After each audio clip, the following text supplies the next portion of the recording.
ሰላም ተናስተልን ተመልካቾቻችን ከአንከር ሚዲያ ዝግጅት ክፍል ያክብሮት ሰላምታችንን እናቀርባለን። ከአማራ ክልል ከጎጃም ዛሬ አንድ በጣም አሳዛኝ ዜና ተሰምቷል። ከፋኖ ታጋዮች አንዲት የ19 ዓመት የፋኖ ታጋይ በአገዛዙ ሰዎች ቆስላ ከተያዘች በኋላ በአሰቃቂ ሁኔታ ተገላ ሌላም በጣም ክፉ የሚባሉ ነገሮች ተፈጽሞባት የጭካኔ ተግባራት ተፈጽሞባት አስክሬኗን መንገድ ላይ ጥሎ መሄዳቸውን የሚገልጽ መረጃ ሰምተናል። የፋኖ አመራሮች የጎጃም በዚህ ጉዳይ ላይ ተለያዩ መልእክቶችን እያስተላለፉ ይገኛሉ። ጉዳዩ ምንድነው የተከሰተው በአጠቃላይ ስላለው ሁኔታ የዘውትር ተሳታፊያችን መረጃዎችን ሰብስቧል። ወደሱ አልፋለሁ። እንግዲህ ምንድነው የሆነው? የሚሰማው ነገር በጣም የሚያስደነግጥ ነው። እንዲህ አይነት ጭካኔ መቼም ከቅርብ ጊዜ ወዲህ ጆሮአችንም እየለመደው መጣ መሰለኝ። ህዝቡም በሁኔታው ላይ ይህን ያህል ቁጣውን ሲገልጽ የምናይበት ሁኔታ የለም። እስቲ ምንድነው የተፈጸመው? በቅድሚያ መሳይ አመሰግናለሁ። በጣም ይሄ ድርጊት የአማራ ህዝብ ለዘመናት አንገቱን ደፍቶ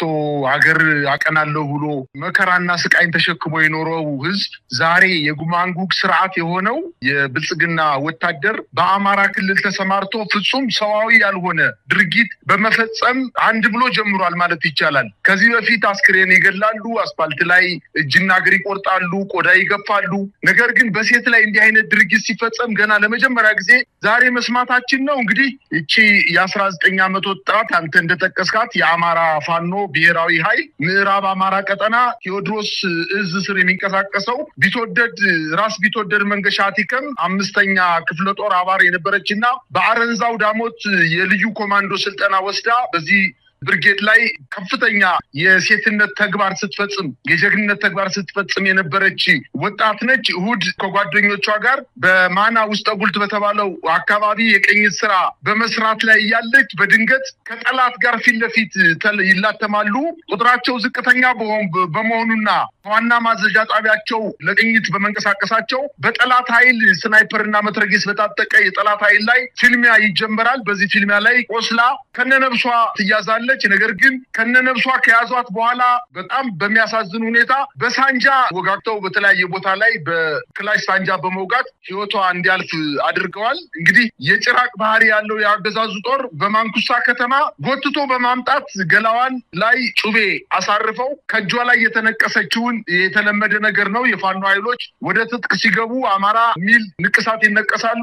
ይሄን ንቅሳት ከቆዳዋ ላይ ገፎ በማንሳት ከተለያየ ቦታ ላይ የስጋዋን ከቆዳዋ በመለየት እንዲሁም የእናቶች ምልክት የሆነውን ሁለት ጡቶቿን በመቁረጥ ራቁቷን ጎትተው በፍኖተ ሰላም ከተማ አቅራቢያ በምትገኘው ወይንም ከፍኖተ ሰላም 9 ኪሎ ሜትር በምትልቀው የማንኩሳ ከተማ ላይ ቃነ ስጋዋን ዘርረዋት ለሙሉ ቀን እንድትታይ በማድረግ ከፍተኛ በጣም አስጸያፊ ድርጊት ፈጽመዋል። እንግዲህ መሳይ ይህ ድርጊት የተፈጸመው የፋኖ ኃይሎች አንደኛ የቆሰሉ የአገዛዙን ጦር ሕክምና እንዲያገኙ ለቀይ መስቀል ለዓለም አቀፍ ቀይ መስቀል አባላት ባስረከቡበት ሳምንት መሆኑ ደግሞ እጅግ በጣም የሚያስተዛዝብ ነገር ነው። እንደዚህ ምርኮኞችንም እንዲሁ የማረኳቸው ምርኮኞች ለሕክምና እንዲያገኙ ከማድረግ በተጨማሪ ለዓለም አቀፍ ቀይ መስቀል ማህበር በማስረከብ ወደ ቤተሰቦቻቸው የሚሄዱ ምርኮኞችን ሊገሏቸው የመጡ ምርኮኞችን ወደ ቤተሰቦቻቸው ገንዘብ ሰጠው ልብስ ቀይረው መታወቂያ አውጥተው በሰላም ወደ ቤተሰቦቻቸው እንዲሄዱ እያደረጉ ባለበት ሰዓት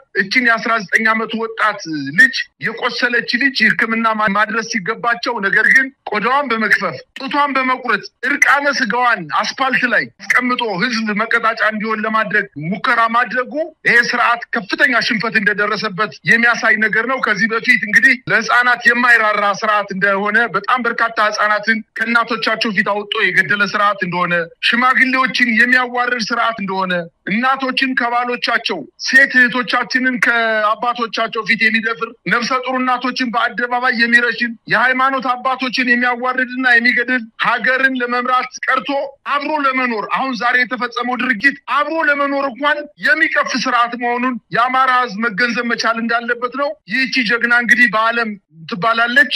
የኮማንዶ አባል ናች። በለጋ እድሜዋ የህዝብ ስቃይ ገብቷት በዱር በገደሉ ስትንከራተት ታሪክ ሰርታ በታሪክ ለዝንተ ዓለም ስሟ የሚጠቀስ ቢሆንም የተደረገው ድርጊት የአማራን ህዝብ አንገት ለማስደፋትና ከትግሉ እኔን ያየ ይቀጣ ብሎ ወጣቱ እንዲመለስ ለማድረግ የሰሩት ስራ በእውነት ከመንግስት አይደለም ከሰዋዊ ተግባር ውጭ የሆነ አረመኔያዊና ጭራቃዊ ተግባር የፈጸሙባት መሆኑን ነው ማየት የቻልኩት። እንግዲህ የናዚ ጦር እንግዲህ በእርግጥ በእስራኤላውያን ላይ ከዚህ የተለየ ድርጊት ፈጽሟል ማለት አይቻልም።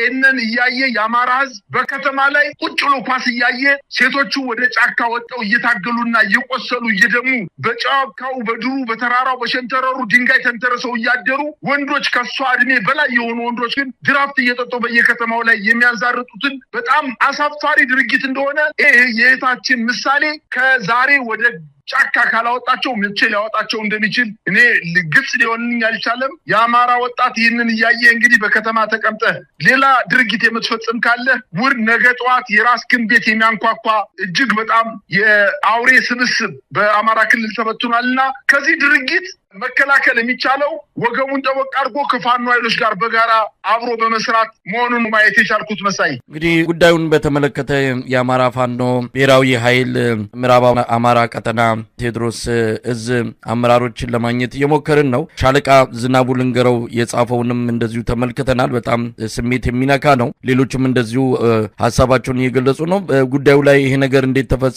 ምንድነው የሆነው? እንዲህ አይነት ጭካኔ ስለምን አስፈለገ? እጅ የሰጠ ወይም ቆስሎ የተማረከ ሰራዊት በዓለም አቀፍ ሕግ ራሱ የሚያስጠይቅ ነው። ዓለም አቀፍ የምርኮኞች አያያዝ ደንብ አለ። የጄኔቫ ኮንቬንሽንን በዚህ ጉዳይ ላይ የሚለውንም በደንብ በዝርዝር ማየት የሚገባና ጉዳዩ ለዓለም አቀፍ መድረክ እንዲበቃ መደረግ አለበት። ይህንን አይተው የተለያዩ የኢትዮጵያ የሰብአዊ መብት ተቋም ድርጅቶች እንደዚሁም ግለሰቦች፣ የሕግ ባለሙያዎች ይህን ጉዳይ ከፍ ወዳለ ደረጃ ማድረስ ይገባቸዋል። እንዲህ አይነት ጭካኔ ታይቶም ተሰምቶም የማያቅ ነገር ግን በአብይ አህመድ ወታደሮች እጅ የተፈጸመ ነው። ከዚህ በፊትም እንደዚሁ ደቡብ ጎንደር እስቴ አካባቢ እንደዚሁ በተመሳሳይ 5 አርሶ አደሮች በማሳቸው ላይ እንዳሉ አከርካሪው ተመቶ ሲሸሽ የነበረ ያገዛዙ አንድ ቡድን በዛ በማሳቸው ላይ እንዳሉ እነዚህን አርሶ አደሮች በመግደል ቆዳቸውን ገፎ አውላላ ሜዳ ላይ ነው ዘርግፈው ጥለው ተሄዱትና እንዲህ አይነት ጭካኔ በተደጋጋሚ እንሰማለን። ያውኑ የተለየ የሚያደርገው የ19 ዓመት ልጅ ነች፣ ልትሞት ቆርጣ ወስና የገባች ናት። መሞቱ አይደለም። ነገር ግን የአገዳደሉ ሁኔታና የፈጸሙት ግፍ እውነት ለመናገር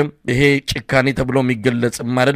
ጫካ ውስጥ ያሉት አውሬዎችም በዚህ ደረጃ ጥፋት ወይም ደግሞ እንዲህ አይነት ባህሪ የሚያሳዩም አይደሉም። ከአውሬም የከፉ መሆናቸውን ነው እየተረዳ ነው። እንደው የአካባቢው ማህበረሰብ ምን እያለ ነው? እንዲህ አይነት ነገር ሲፈጸም አሁን አጠገቡ የሚገኘው ካምፕ ሰርቶ ቁጭ ብሎ ያለው የአብይ አህመድ ሰራዊት ከነገ ከነጎዲያ ምን ሊፈጽም እንደሚችል እርግጠኛ አይደለም። ማህበረሰቡ የሚጠብቀው ሰራዊት ሳይሆን የሚገለው ሰራዊት ነው ዙሪያውን ከቦ የሚገኘው። ከዚህ አንጻር እንደው ምን እያለ ነው ማህበረሰቡ? ቀደም ሲል አንተም እንዳልከው ይሄ የሉና ጉዳይ ነው። ከምንም በላይ የዚህች ልጅ ግድያ የአማራ ህዝብ ብረት ለማንሳቱ ትክክለኛ እንደሆነ አስረግጦ ያሳየ ነው ማለትም ይቻላልና እስቲ በዚህ ጉዳይ ላይ ምን እየተባለ ነው?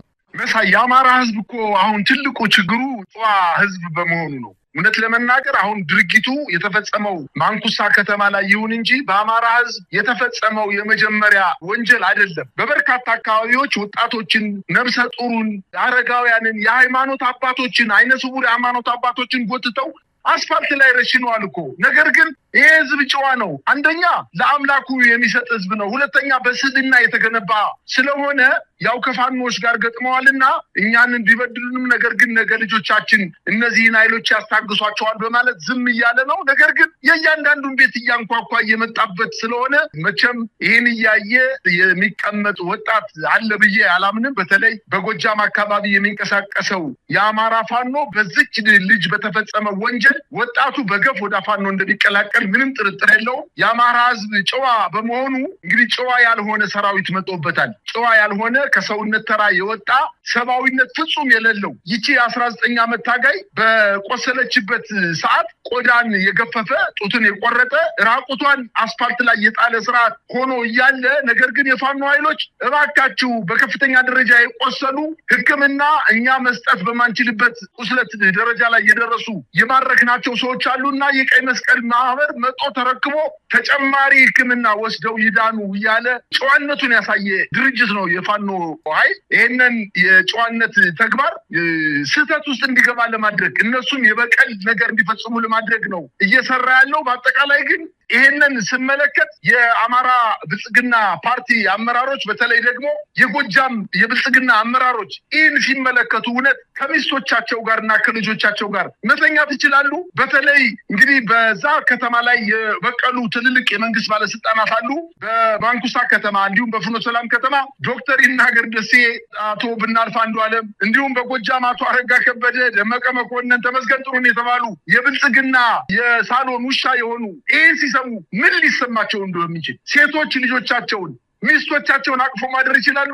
እጅግ በጣም የሚያሳፍር ነገር ነው። እንግዲህ የወገን ኃይል ይሄንን ድርጊት ተመልክቶ ወንዶቹ ቀበቷቸውን ጠበቅ ማድረግ እንዳለባቸው፣ ሴቶች ደግሞ መቀነታቸውን ጠበቅ አድርገው ለያንዳንዱ የአማራ ዜጋ ዋስትና እርስ በርሱ መቆም እንዳለባቸውና ዝም ብለው ከተመለከቱ ግን ከዚህ የበለጠ ድርጊት ሊፈጸም እንደሚችል ስለሚታወቅ ዛሬ አካባቢው በማና ውስጥ ጉልት፣ በአባሰም ዘጓይ፣ በማንኩሳ፣ በገራይ እና በሌሎችም በሆዳንሺ በዙሪያው ባሉ ቀበሌዎች ላይ እየተፈጸመ ያለው ድርጊት ምናልባትም በሚዲያ ስላልወጣ እንጂ ከባባድ ወንጀሎች እየተፈጸሙ ስለሆነ ያዛ አካባቢ ማህበረሰብ ከፍተኛ ንዴትና ብሽቀት ውስጥ እንደገባ ነው መረጃዎች የደረሱኝ። ዛሬ በማንኩሳ ከተማ ወጣቶች በጣም በብሽቀት ከኔ ጋር በስልክ ልውጥ በሚያደርጉበት ሰዓት በብሽቀት እያለቀሱ ነው ድርጊቱን የነገሩኝ። ምናልባትም የዚች ልጅ መሞት የፋኖ ኃይሎችን እጅግ በጣም አጠንክሮ በተለይ ደግሞ የፋኖን ብቻ ሳይሆን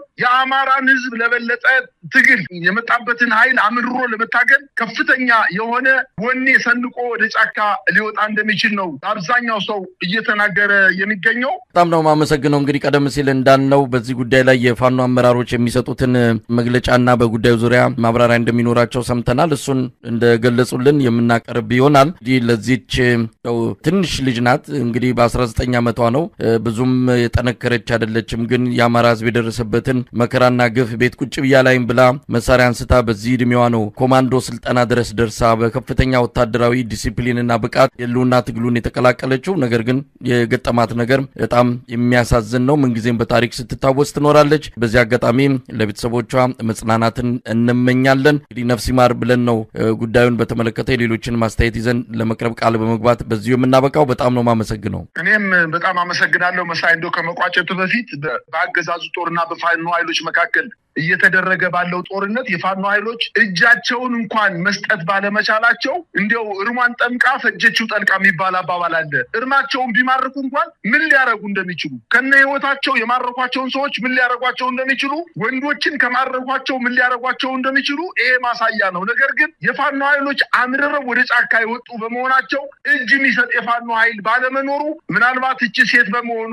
19 ዓመት ልጅ በመሆኗ እና ቆስላ በመያዟ ካልሆነ በስተቀር በብዛት የማረኩትን ኃይል ምን ሊያረጉት እንደሚችሉ የአማራ ህዝብ ጠንቅቆ ስለሚያውቅ አምሮ እየታገላቸው እንደሆነ ነው መረጃዎች የሚያመላክቱት። መሳይ አንተ እንዳልከው ለትግሉ ሰማዕታት የሆነችው በዓለም ለአማራ ህዝብ ኩራት የሆነች ነገ በታሪክ ስሟ ምናልባት ፍኖተ ሰላም ከተማ ላይ መሀል አደባባይ ላይ ሐውልቷ የሚተከል የሚሆን ሆኖ ለሌሎችም ደግሞ የትግል ምሳሌ ሆና ስሟ ለዘላለም እንደሚጠራ ነው ማየት የቻልኩት። መሳይ በድጋሚ በጣም አመሰግናለሁ። እኔም አመሰግናለሁ።